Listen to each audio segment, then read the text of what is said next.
terdengar kabar buruk dari kantor PDAM Kabupaten Lebong, yaitu telah hilangnya water meter sejumlah 600 unit.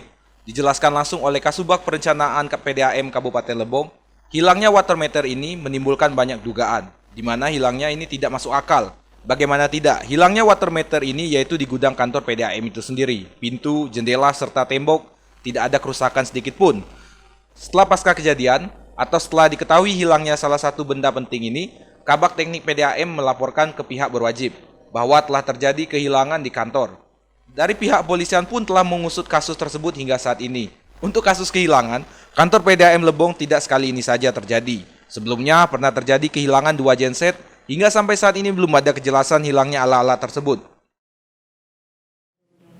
Masalahnya hilang kemarin kan termasuk dua kali. Genset hilang. Oh, pernah hilang juga. Genset kapan hilang? Lama. Sebulan. Selama Berapa? sepian dulu. Berapa? 2 buah genset. 2 buah genset.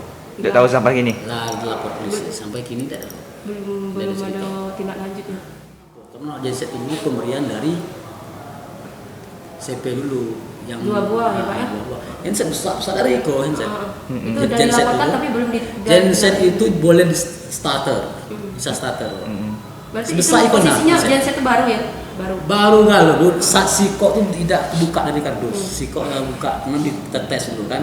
Yang tahu genset. Kalau dari ke Pak Polsek apa sudah Lah periksa? sudah di ini kan segala. Segala diperiksa segala, Pak ya? Di foto sudah digokan apa? TKP. Ya. Sudah. Sudah. Dimas Kintan, Lebong TV melaporkan.